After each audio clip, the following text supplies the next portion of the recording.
In his excellent book on becoming a person, Dr. Carl Rogers spelled out some of the characteristics of the new powerful person who is emerging in our culture today, and the vital different set of values he both maintains and lives.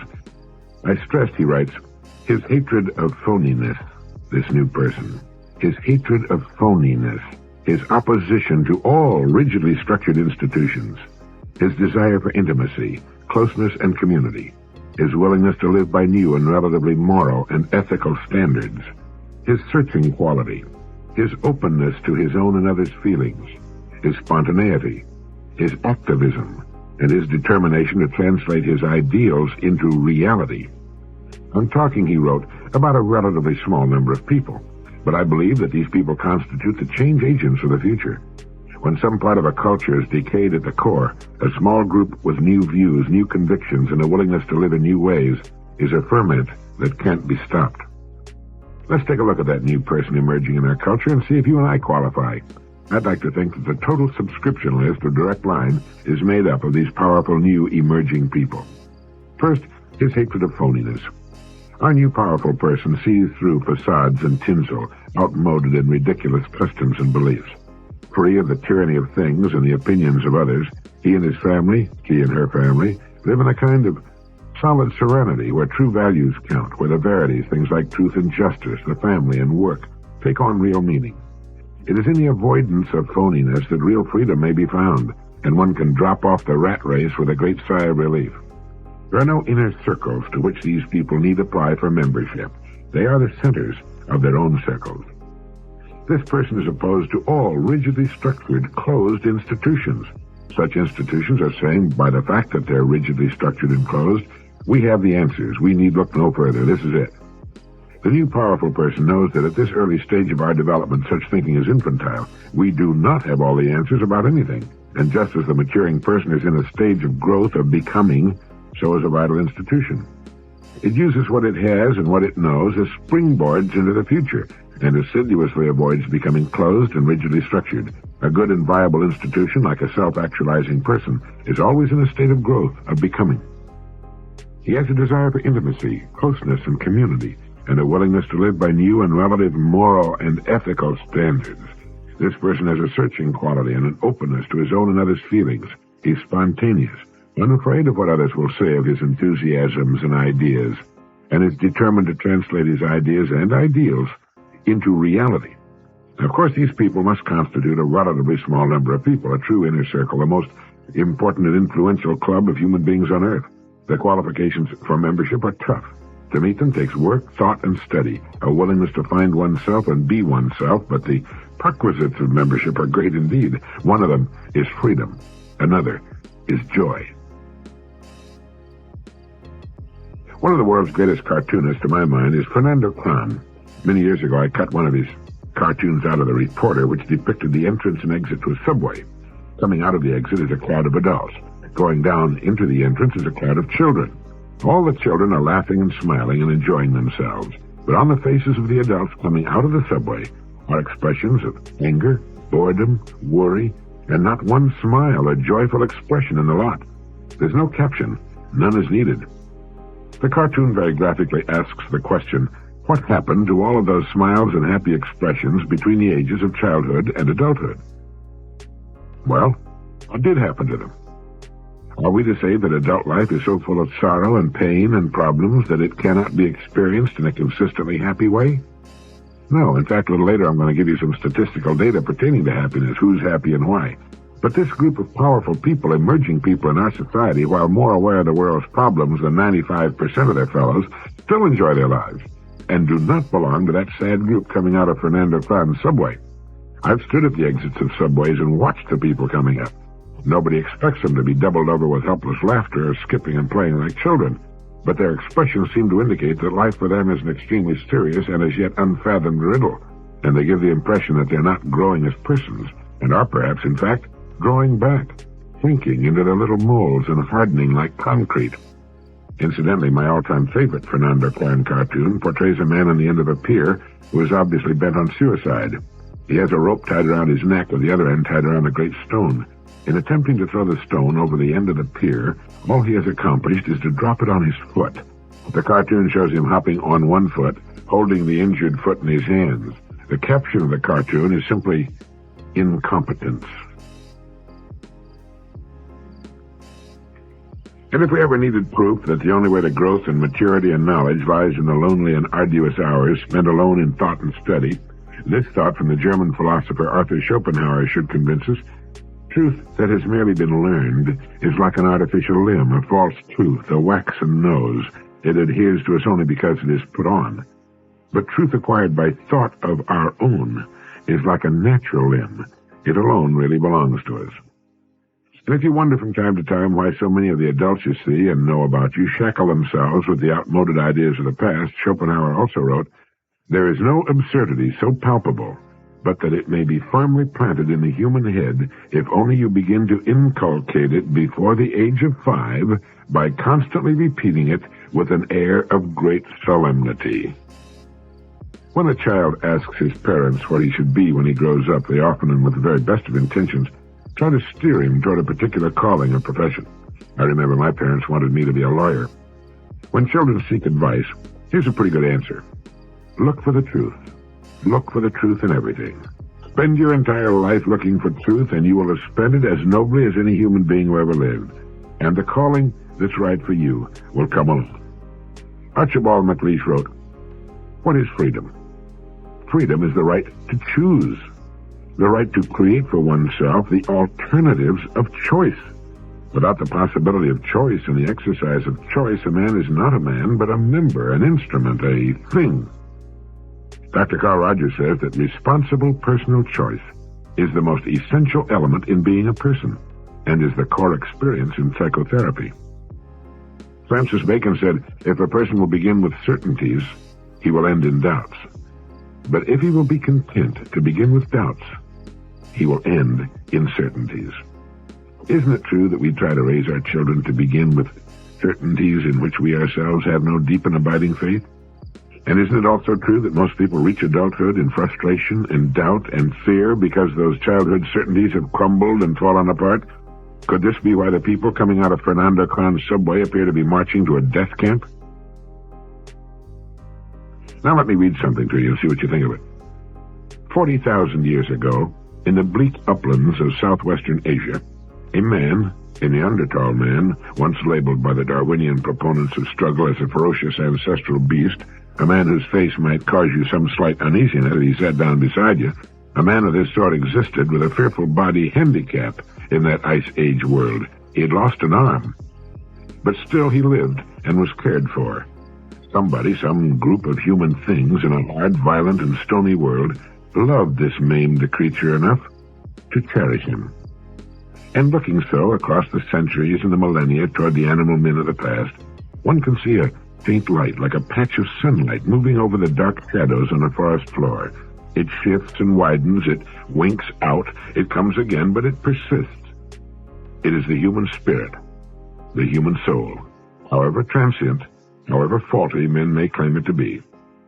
In its coming, man had no part. It merely came, that curious light, and man, the animal, sought to be something that no animal had been before. Cruel he might be, vengeful he might be, but there had entered into his nature a curious, wistful gentleness and courage. It seemed to have little to do with survival, for such men died over and over. They did not value life compared to what they saw in themselves, that strange inner light, which has come from no man knows where, and which was not made by us. It has followed us all the way from the age of ice, from the dark borders of the ancient forest into which our footprints vanish. It is in this that Kierkegaard glimpsed the eternal, the way of the heart, the way of love which is not of today, but is of the whole journey, and may lead us at last to the end. Through this, he thought, the future may be conquered. Certainly it is true. For man may grow until he towers to the skies, but without this light, he's nothing, and his place is nothing. Even as we try to deny the light, we know that it has made us, and what we are without it remains meaningless. We have come a long road up from the darkness, and it well may be, so brief even so is the human story, that viewed in the light of history we are still uncouth barbarians. We are potential love animals, wrenching and floundering in our larval envelopes, trying to fling off the bestial past. That's good, isn't it? It's from the book that belongs in your library and mine, The Firmament of Time, by Loren Eiseley, published by Athenium. Dr. Eiseley taught anthropology at the University of Kansas and Oberlin College before he was named chairman of the Department of Anthropology at the University of Pennsylvania, where he later became provost. This is the kind of book that helps us grow, that helps us move closer to the truth about ourselves. And here's something we should read or listen to once a day for the next 45 years. It was written back at the turn of the century by William George Jordan. He was editor of several magazines during his lifetime, including the Ladies' Home Journal and the Saturday Evening Post. He wrote, "Calmness is the rarest quality in human life. It is the poise of a great nature, in harmony with itself and its ideals. It is the moral atmosphere of a life self-reliant and self-controlled. Calmness is singleness of purpose, absolute confidence, and conscious power ready to be focused in an instant to meet any crisis. The Sphinx is not a true type of calmness. Petrifaction is not calmness, it's death, the silencing of all the energies. While no one lives his life more fully, more intensely, and more consciously than the person who is calm. The fatalist is not calm. He's the coward slave of his environment, hopelessly surrendering to his present condition, recklessly indifferent to his future. He accepts his life as a rudderless ship drifting on the ocean of time. He has no compass, no chart, no known port to which he's sailing. His self-confessed inferiority to all nature is shown in his existence of constant surrender. It is not calmness. The person who is calm has his course in life clearly marked on his chart. His hand is ever on the helm. Storm, fog, night, tempest, danger, hidden reefs, he's prepared and ready for them. He's made calm and serene by the realization that in these crises of his voyage he needs a clear mind and a cool head. That he has nothing to do but do each day the best he can by the light he has. That he will never flinch nor falter for a moment. That though he may have to back and leave his course for a time, he'll never drift. He'll get back into the true channel. He'll keep ever headed toward his harbor. When he will reach it, how he will reach it matters not to him. He rests in calmness, knowing he's done his best. When the worries and cares of the day fret you and begin to wear upon you and you chafe under their friction, be calm. Stop. Rest for a moment, and let calmness and peace assert themselves. If you let these irritating outside influences get the better of you, you're confessing your inferiority to them by permitting them to dominate you. When the tongue of malice and slander, the persecution of inferiority, tempt you to retaliate, when for an instant you forget yourself so far as to hunger for revenge, be calm. When the gray heron is pursued by its enemy the eagle, it does not run to escape. It remains calm, takes a dignified stand, and waits quietly, facing the enemy unmoved. With the terrific force with which the eagle makes its attack, the boasted king of birds is often impaled and run through on the quiet, lance-like bill of the heron. No person in the world ever attempted to wrong another without being injured in return, some way, somehow, sometime. Remain calm. Now, although that was written at the turn of the century and in language that today might sound a bit affected and archaic, it's a good message. If ever there were a quality needed in the crisis-filled world of today, it's calmness, and the kind of clear thinking calmness produces. Another attribute of that new emerging person we were talking about. I wonder how improved our days would be if we would make it a point to go over that little message every morning. Here's a quotation I like. It's by William Drummond. He who will not reason is a bigot. He who cannot is a fool. And he who dares not is a slave. The distinguished psychologist, the late Dr. Maslow, said something that should be kept in mind by every parent and businessman and executive, teacher, by every person in any sort of position of authority. He said everyone seems to be aware at some level of consciousness of the fact that authoritarian management outrages the dignity of the worker.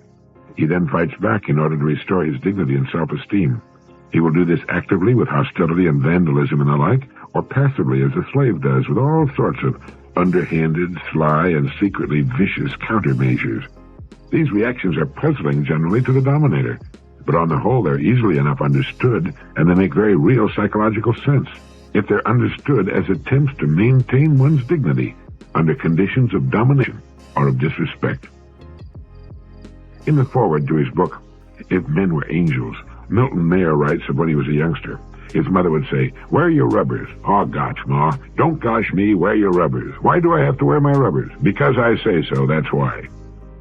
Or to his big brother, "I want you to take care of your little brother this afternoon." "Gosh, Ma, why do I have to take care of him?" "Because I say so, that's why." Now, because I say so has never been a very good reason for doing anything, not as a child and not as a grown-up. Whenever we're faced with arbitrary authority, we burn and rankle. Whether it's a worker, a secretary, a wife, husband, or child, his self-esteem is his most valued possession. If you hurt it, he'll find a way of getting back, of restoring his self-esteem in his own eyes. If not, he will be diminished in his own eyes. The juvenile delinquent, the adult delinquent are examples of this kind of thing. Human beings avoid being manipulated, dominated, pushed around, determined by others, misunderstood. People don't like and will not stand for being a nothing rather than a something. Unappreciated, not respected, not feared, not taken seriously, laughed at. People will not tolerate, even though they may appear to be doing so, being ludicrous figures.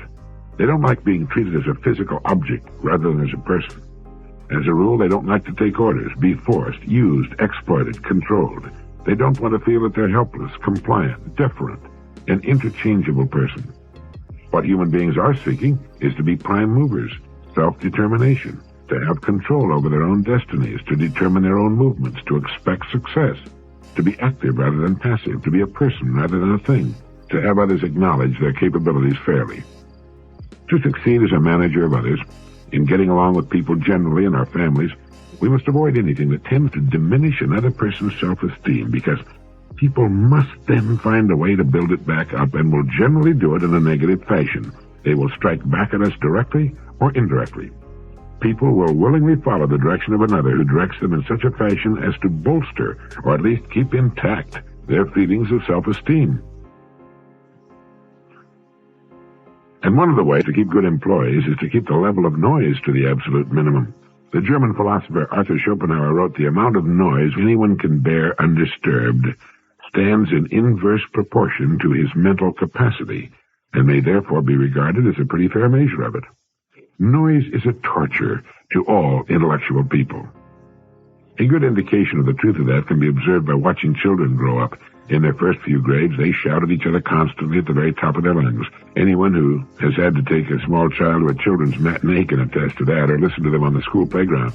As they move up in the grades, though, the noise level drops, and even in a class of very young people, it's generally thought to be true that the quietest children are the more intelligent. And finally, young people in their teens are far quieter than children of 7 or 8, except when it comes to their music. The more intelligent a person becomes, the more his voice will diminish in volume. The quiet, controlled voice is infinitely more effective when dealing with others, small children included. Shouting or loud talking is almost always a sign of inferiority, real or imagined. It hurts the ears and grates on the nerves and causes real fatigue. People who tend to raise their voices when they get angry should try to do just the opposite. They'd be far more effective and would tend to retain better control of themselves. A person's intelligence can be said to be in inverse proportion to the amount of noise he can tolerate. A couple of my acquaintance with 3 small children bought a second-hand limousine with a glass divider between the front and back seats. On long trips, they simply roll it up and drive along in blissful peace and quiet while the kids play, scream, and fight in the back seat. I visited an interesting company in Dallas, Texas some time back, whose offices, even though they required several floors of a large office building, had only about 3 traditional offices as such. They were offices, I believe, for the president, the chairman of the board, and the conference room. All the other people occupied spaces surrounded by movable modules. Telephone and electrical cables came down from the ceiling. Now, the entire floors were deeply carpeted with good acoustical material on the ceiling. There was a marvelous silence about the place. After a trial period, the people were polled as to their opinion of the new setup, and they were virtually unanimous in their acceptance of it. It's very difficult to imagine an intelligent, thoughtful, poised person making a lot of noise, shouting or losing control. A person should speak just loudly enough to be heard clearly under all circumstances. A distinguished American psychotherapist has said that no one, as far as we know, is born neurotic. We learn to become neurotic as a result of our upbringing. We are raised by other human beings, and they literally teach us to become neurotic. If a child is raised to believe that intelligence and beauty are worthwhile traits, and that he is bright and handsome, well, he will tend to look upon himself as good and to have a favorable self-concept. But if he is raised to believe that he is stupid and ugly, he will tend to look upon himself as bad and to have a poor self-concept. Our early self-concepts depend upon the concepts that others have toward us. If those who are important in the life of a child generally blame him, he will learn to blame himself. If they consistently accept him, he will learn to accept himself. That does not mean that the self-concept a child first learns is absolutely final and crucial. He can, later in life, change it for better or worse, but it's hard.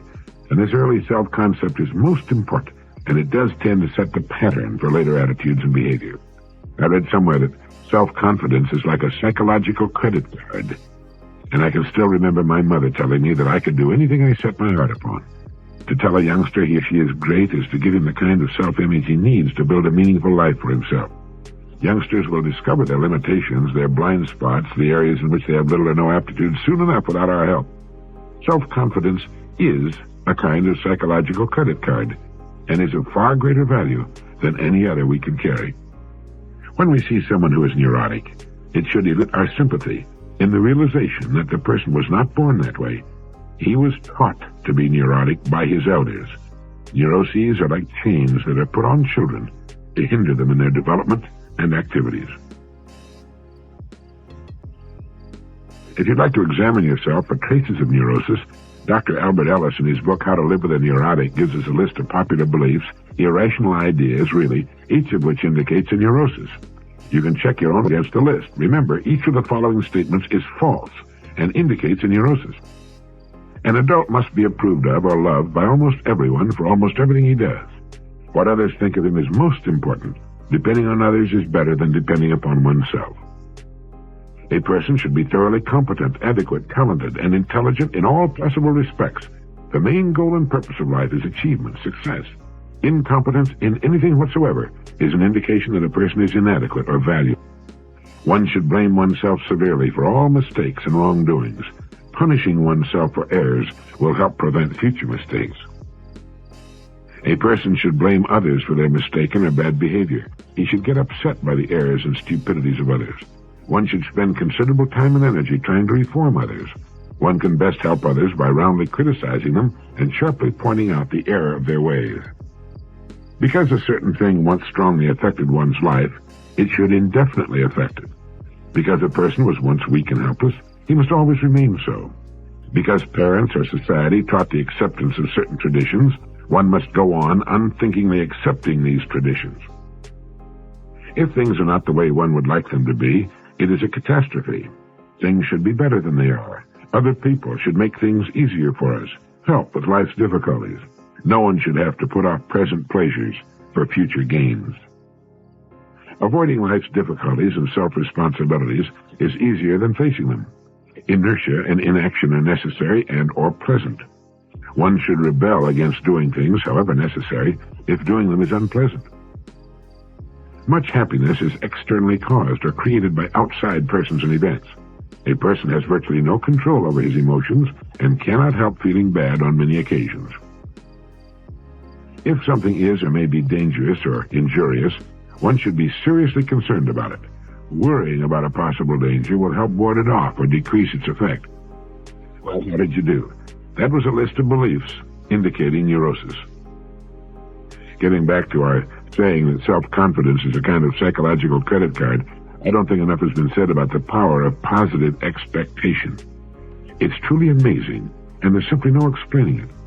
When we confidently expect something worthwhile to materialize in our lives, it invariably does.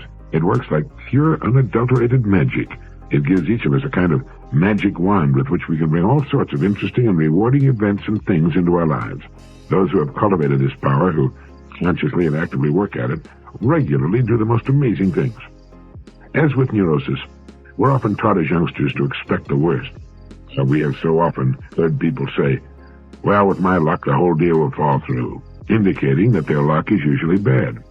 How many times have we heard someone say, if you don't expect to succeed, you won't be disappointed? And learn to be content with what you get. On giveaway television programs, we watch young people playing it safe. A bird in the hand is worth two in the bush. I read a financial column in the Miami Herald the other day in which a young man of just 20 wrote of his losses in a mutual fund and commented that he'd been unable to sleep and he'd lost weight over it. The columnist commented that he should never risk his money. He should put it in the bank or the savings and loan where he knows it's safe. I think it's safe to say that the majority of people have a suspicious and negative outlook toward those life situations which, to an intelligent minority, represent virtually unlimited opportunities. Now, this is not to say that positive and expectant people do not occasionally lose money in their investments or have problems. I'm sure they do. It's just that it doesn't bother them the way it seems to bother most people. And over the long haul, well, they're miles ahead of the pack. They face their days with an attitude that expects the best. And that's what they're going to get, as long as they can maintain it. What others worry and stew about, they confidently expect a successful outcome, and most of the time they get it. If you have trouble maintaining this powerful force for good in your life, a reminder card, placed where you'll see it every morning when you get up and at odd times during the day, can help you get on course and form a very valuable new habit.